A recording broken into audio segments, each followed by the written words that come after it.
Alright, so it's time to clear up some confusion about the history of the early church. Most modern scholars will tell you that Paul was the first writer of the New Testament, and it's usually his letter to the Galatians that these scholars say was first, written around 48 AD, about a decade and a half after the resurrection of Jesus. These same modern scholars, the majority, will say that Mark was the first gospel written, and they usually date this around 70 AD. I agree that Mark's gospel was written around 70 AD, and that Paul's letter to the Galatians was probably his first letter, and it was probably around 48 AD. I agree with both those points. What I disagree with, though, and what all the evidence seems to argue against, is that Paul was the first writer of the New Testament, and that Mark was the first gospel writer. I believe Paul was the second writer of the New Testament, and that Mark and his gospel were third in the ordering. Look, this video is to argue against the majority opinion in academia today.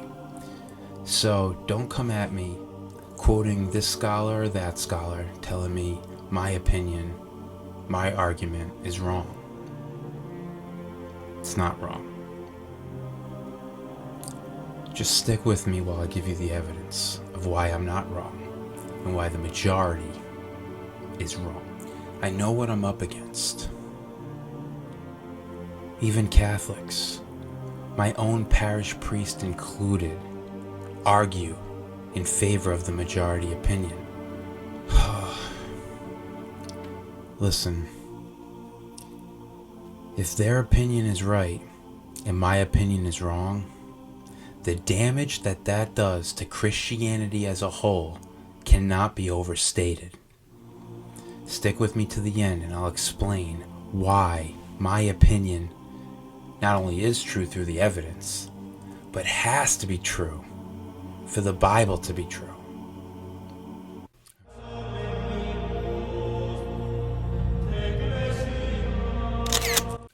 Okay, so let's begin with a point we agree on.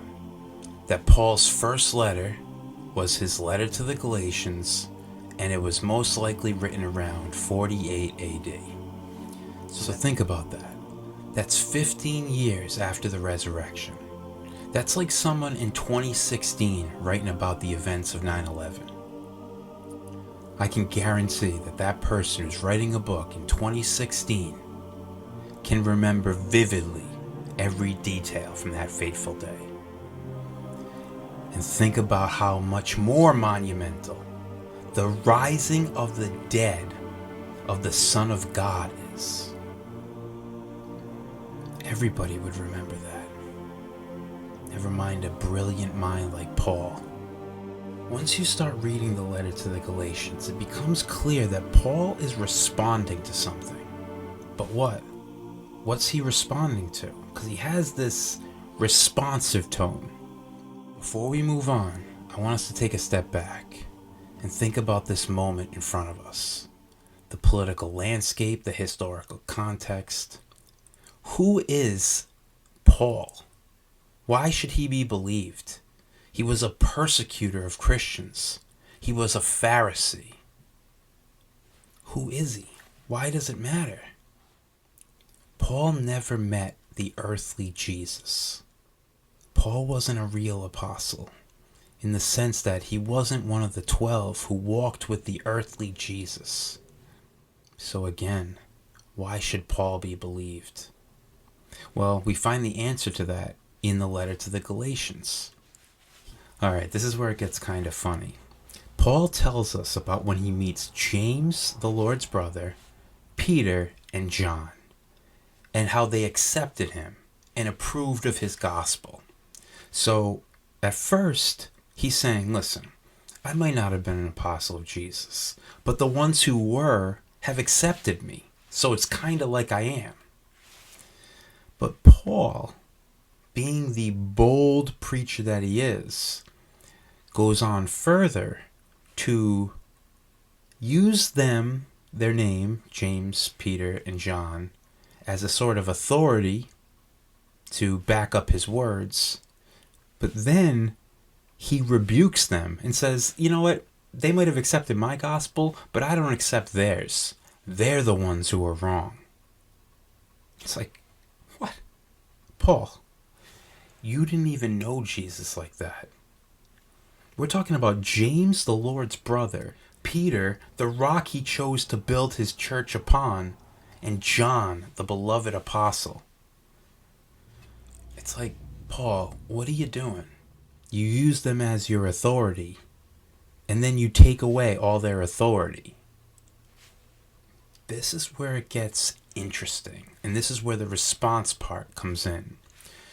So, as Catholics, we always think of Peter as the first leader of the church. He's the rock, after all, upon which we built the church, right? He's the one chosen by Jesus. But that's not exactly how it was in the very beginning of the church.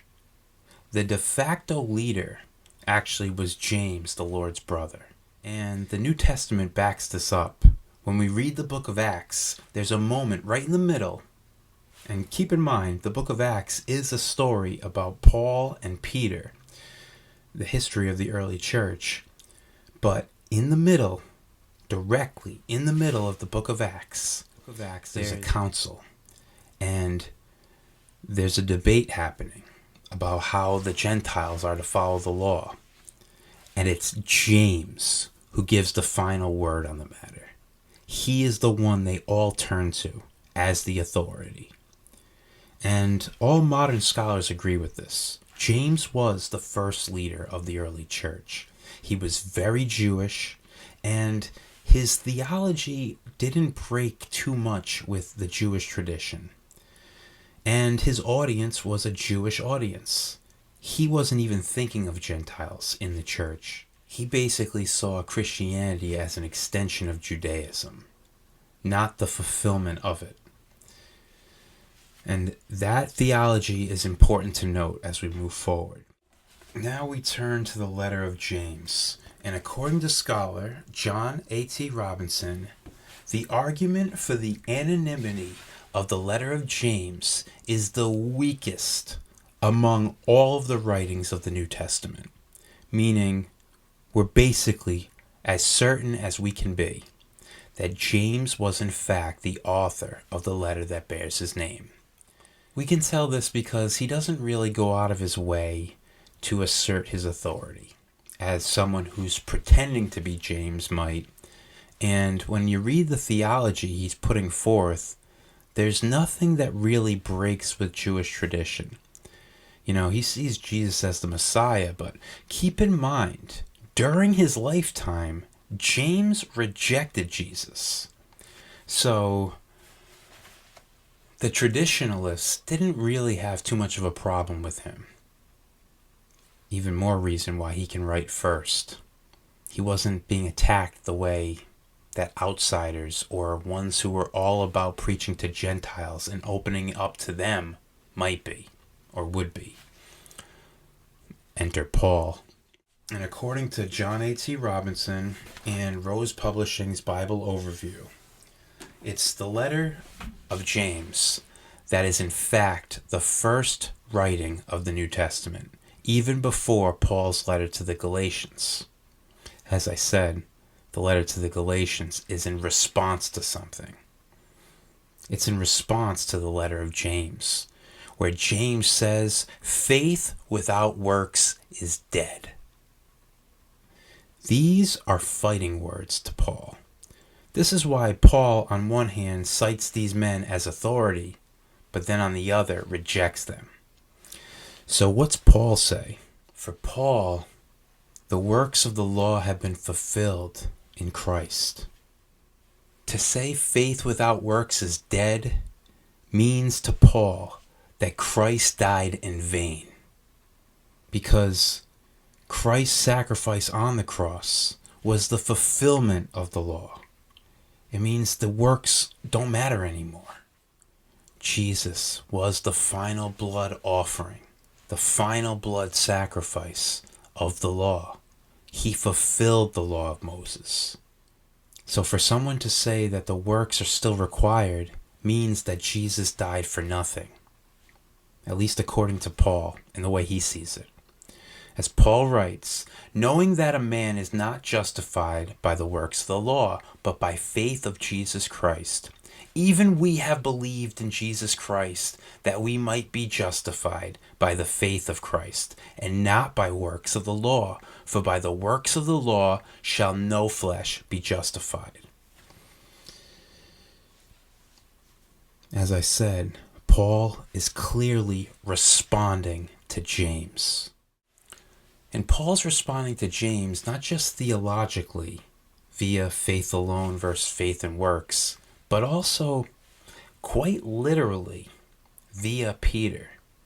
What do I mean? I mean, when we go on to read in the letter to the Galatians, Paul speaks of how he confronted Peter. He says, "But when Peter was come to Antioch, I withstood him to the face, because he was to be blamed. Before certain men came from James, he did eat with the Gentiles. But when they were come, he withdrew and separated himself, fearing them which were of the circumcision." Meaning, Peter, prior to James's presence via the men he sent, was fine to eat with the Gentiles. But when these very Jews came, Peter went with his people and rejected this new church, the Gentiles. This is what makes Paul tell Peter off. Like, what are you doing? Christ came for all of us. He died for all of us. Don't go with your people and reject everybody else. No, we're all supposed to eat together. We're all equal now. We've all been chosen by God. He died for all of us. So this is why Paul, on one hand, uses these men for authority, but on the other hand, undercuts everything they're teaching. Because he's truer to the universal message of Christ. These men knew Christ, so they can confirm what Paul's saying is true, but they're not acting like Christ. So Paul has every right to say that what they're doing is false. See? It's a little confusing, but it makes sense if you think about it. So Paul, both theologically and literally through Peter and the presence of James's men, is responding directly to James, the first letter writer and the first leader of the early church. So you have James and Paul. So what do we have? We have James and we have Paul preaching two slightly different messages about Christ. One to a Jewish audience and one to a Gentile audience. In the letter to the Galatians, Paul also describes two different gospels. A gospel for the Jews and a gospel for the Gentiles. The gospel for the Jews is preached by Peter, but it really represents the theology of James. And the gospel to the Gentiles is Paul's message. And he's not speaking figuratively or metaphorically here. There really were two distinct gospels, one for the Gentiles and one for the Jews. All right, so this brings us to the main point, the synoptic problem. What's the synoptic problem? Well, the synoptic gospels are the gospels Matthew, Mark, and Luke. The word synoptic comes from the prefix syn, which means together, and optic, which has to do with eyes, like optical illusion.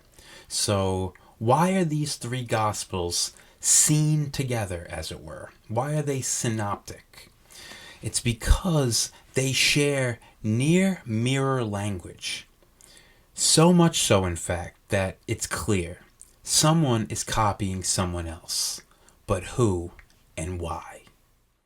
Modern scholars today will tell you that Mark wrote first and that Matthew and Luke copied him. And they also had this unknown source called Q. Q stands for the German word for source, Quelle. So there's Mark's gospel and this missing Q source. These were the two sources for both Matthew and Luke to compose their gospel. Okay, this is quite the theory. And this theory is held by the majority of scholars. Sure, there's scholars like Mark Goodacre who wrote The Case Against Q, where he still thinks that Mark wrote first, but Matthew and Luke copied Mark without any other missing source. I don't really have a problem with the missing source. What I have a problem with is putting Mark first. Mark was third, and I'm going to show you why. And I think I'm going to do so convincingly. So as I said, in the letter to the Galatians, Paul speaks of two distinct gospels, one for the Jews and one for the Gentiles. This is not a metaphor. He's speaking literally. The gospel for the Jews and the gospel for the Gentiles. Matthew's gospel was written first. How do we know this? Because the first Christian converts were Jewish. Matthew's audience is clearly Jewish. In Matthew's gospel, he's painting Jesus out to be a new Moses figure, where Moses received the law on Mount Sinai. Jesus preaches a new law, the Beatitudes, in his Sermon on the Mount. After St. Joseph saved Mary and the baby Jesus from King Herod, what do we read? Out of Egypt I have called my son. This is obviously a reference back to the Israelites. This is Matthew's goal. In Matthew's gospel, Jesus says, I did not come to change one dot of the law. That hardly aligns with the theology of Paul. Matthew's, again, is the gospel for the Jews, written to a Jewish audience. And if that was not enough to convince you, it was not written in Greek, as most modern scholars would have you believe, but in Hebrew. Matthew's gospel aligns with the theology of James. Okay? And then we have the gospel to the Gentiles. In St. Luke's gospel, we read of a good Samaritan, a good Gentile. What's interesting is church historian Eusebius tells us about how Paul was in the habit of referring to Luke's gospel as my gospel. Luke, after all, was Paul's missionary companion. So whatever Luke didn't copy from Matthew, he most likely got from Paul, right? So there we are, the first two gospels. So I told you the theory that most modern scholars subscribe to, that it went Mark, Matthew, Luke, and there's a missing source called Q. This is called the two-source hypothesis. What I subscribe to is sometimes referred to as the New Augustine hypothesis, but it's more commonly referred to as the Griesbach hypothesis, where Matthew wrote first, Luke wrote second, and Mark wrote third.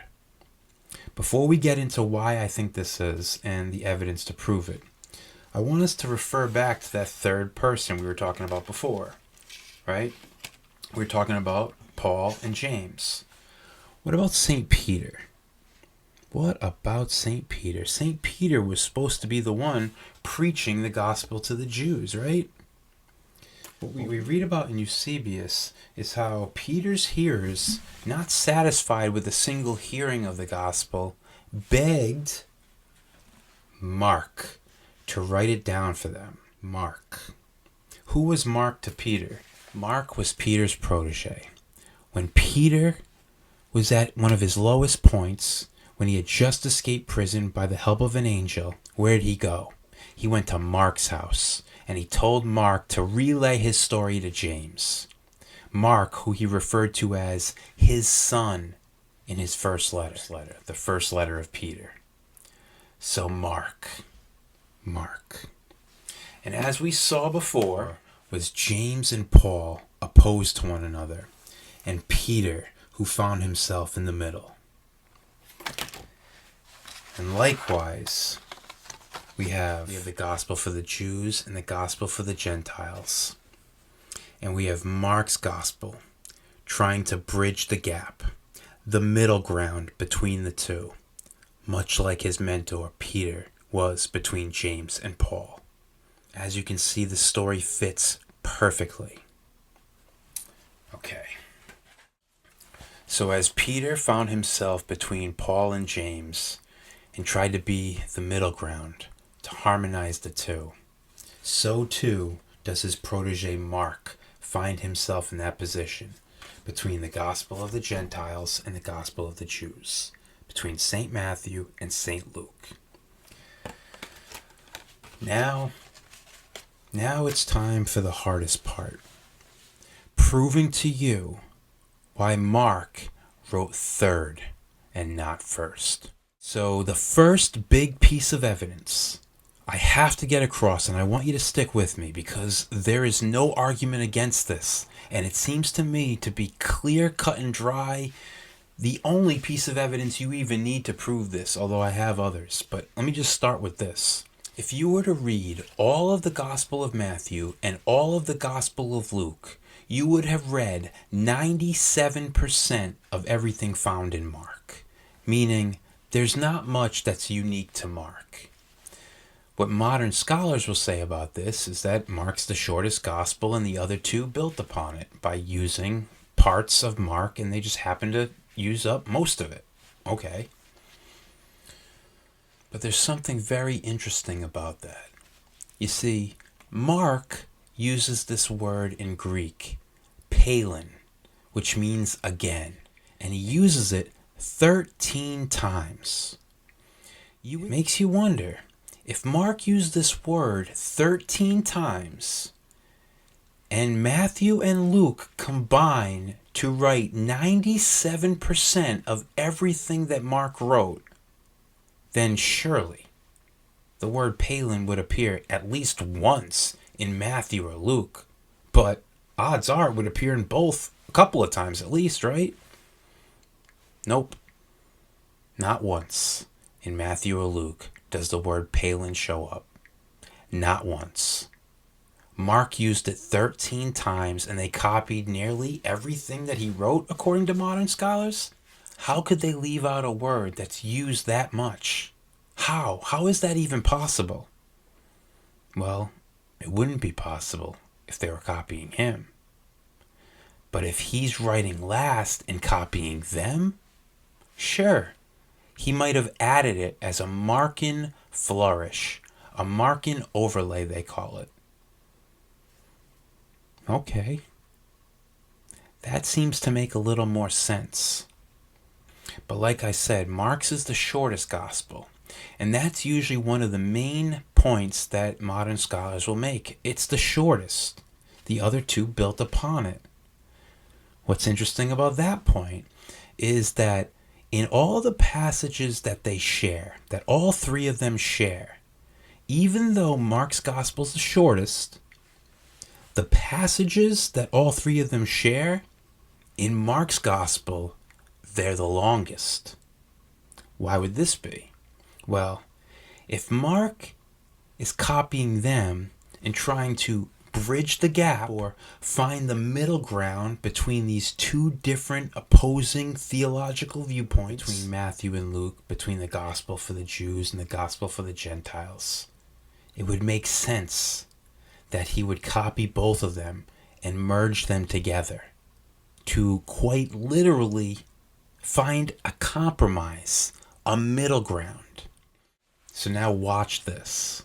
This seems to make it clear to me that Mark wrote third and was trying to find the middle ground between the two. So in Matthew we read, "That evening they brought to him many who were possessed with demons, and he cast out the spirits with a word and healed all who were sick." Matthew 8:16. In Luke, we read the same passage. Now, when the sun was setting, all those who had any that were sick with various diseases brought them to him, and he laid his hands on every one of them and healed them. Luke 4:40. And now bringing both of those passages together into one, in Mark we read, that evening at sundown they brought to him all who were sick or possessed with demons, and the whole city was gathered together at the door, and he healed many who were sick with various diseases, and cast out many demons. Mark 1:32. So you see, in Matthew he says that evening and possessed with demons. In Luke he says the sun was setting and sick with various diseases. In Mark we read of both that evening, like in Matthew, and at sundown, like in Luke. Sick with various diseases, like in Luke, or possessed with demons, like in Matthew. Doesn't it make much more sense that one man trying to bring together two opposing viewpoints would take a little of each, merge them together as a way of doing so, rather than two different men copying one and taking half of each in their direction? That seems a bit far-fetched. So between the repeated word Palin that's not picked up in either Matthew or Luke, and the way that the passages that all three share are longer in Mark and seem to include both elements of both Matthew and Luke, these seem to be clear, obvious points that prove that Mark did in fact write third and not first. In that order, Matthew, Luke, and Mark was what St. Augustine came to believe. What's ironic is in scholarly circles today, in the synoptic problem debate, St. Augustine, or the Augustinian hypothesis, refers to the traditional view of Matthew, Mark, and Luke, which lines up canonically with how they are in the New Testament, a viewpoint that was shared by many for a long time. In his Harmony of the Gospels, St. Augustine does come to the opinion that it was in fact Matthew, Luke, then Mark. That's why it's called nowadays either the Griesbach hypothesis or the New Augustinian hypothesis, because that seems to be where he ended up. And all of the evidence, as I've just shown, points to that. Historically, scripturally, contextually, every part of it points to this order, this history, where James was the first writer of the New Testament, the first leader of the early church.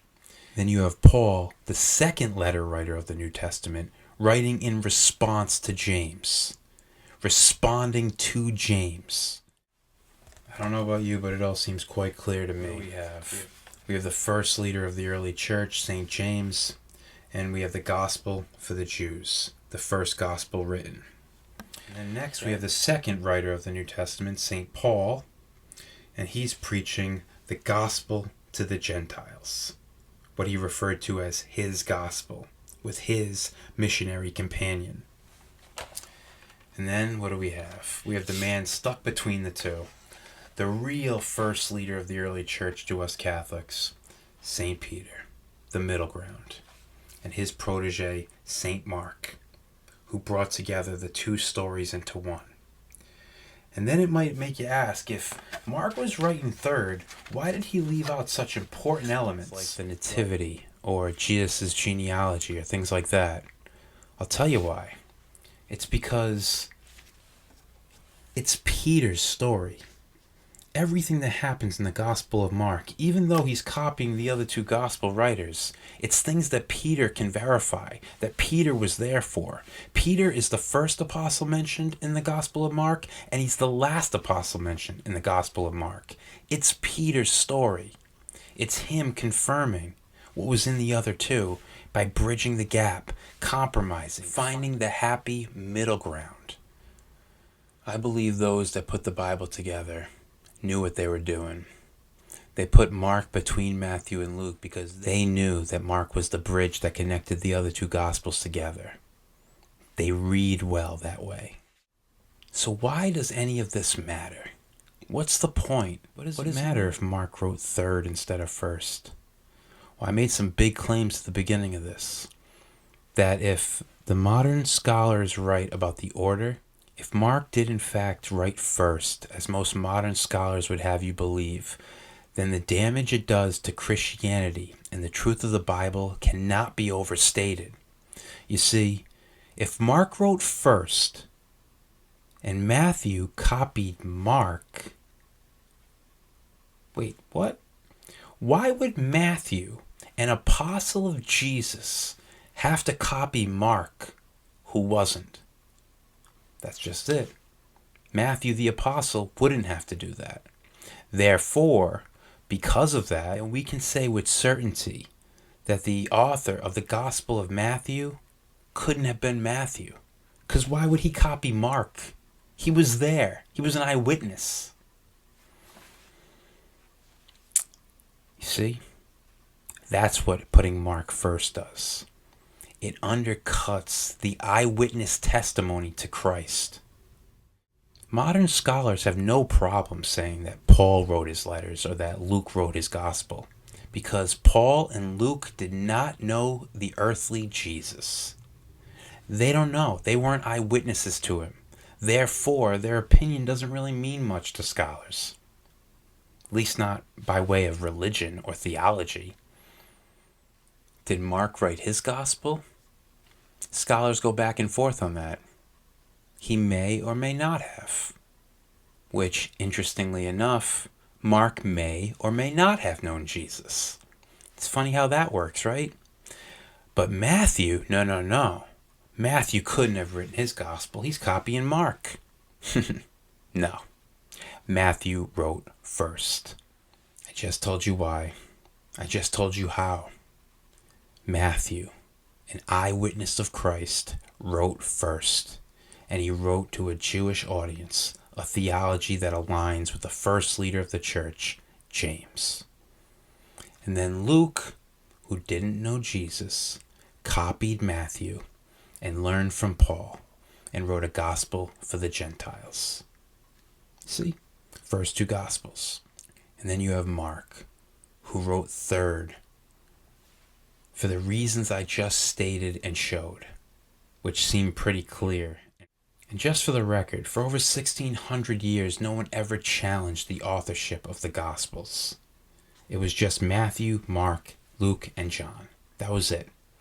And according to Bible scholar Wes Huff, we don't have any completed manuscripts that don't have one of those names on it. Not one. So when I hear Catholics and other Christians and even my parish priests say that Mark's gospel was written first, it upsets me greatly. Not only because all the evidence goes against it, but because Christians are defending or siding with the untenable position of these modern, biased academics over the Word of God. And that cannot stand.